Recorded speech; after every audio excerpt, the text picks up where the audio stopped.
All right, welcome back to the channel. Welcome back to Detroit Tigers Weekly. This was another 500 week for the Tigers.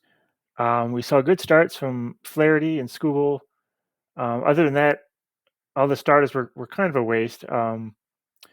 We saw another rainout, another doubleheader, another extra innings game. So pretty exciting week. A lot happened. We also saw another MLB debut this week.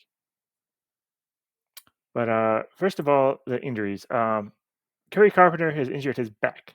So Akil Baddoo is back up in the majors. At first, it sounded like they weren't sure of the status, but now it sounds like it is more of a long-term thing, which is too bad, as he was one of the only players producing.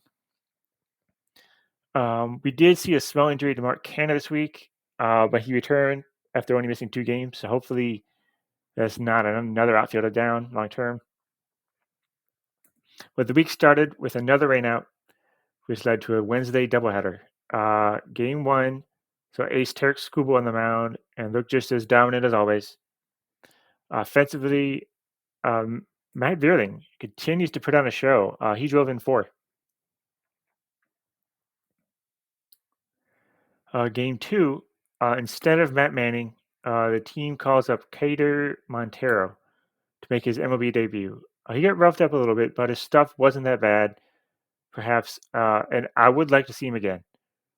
Nothing really happening offensively here. It's hard to pick someone, but maybe Mark Canha.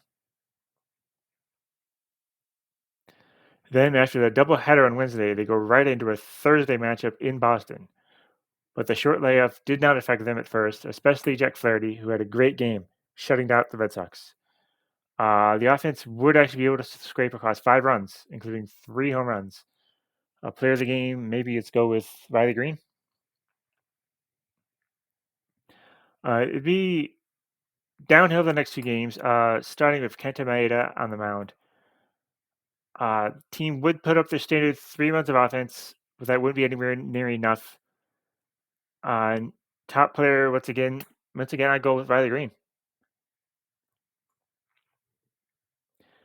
And the most disappointing game of the week, perhaps, would be reliable starter Reese Olson on the mound, who would get hit pretty hard for the first time. He is someone they usually need to rely on to shut down, as the team, once again, would score just the usual 3 runs. Offensively, good game for Gio Urshela, I would say. And then the week's recap would see Casey Mize return to the mound, where he has struggled in several starts, but today he wasn't great, but he did enough to keep the team in it, and they would chip away at an early deficit and eventually win it in extra innings.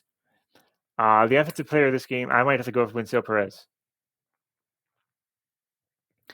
And that would wind up a 500 week. They continue to hover around 500 as a team and right outside that wildcard race.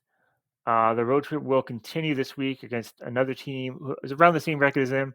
So it is possible to return home later this week, 500 or better, which would be great. And anyways, I'm looking forward to it once again. But thanks for watching. I'll catch you later.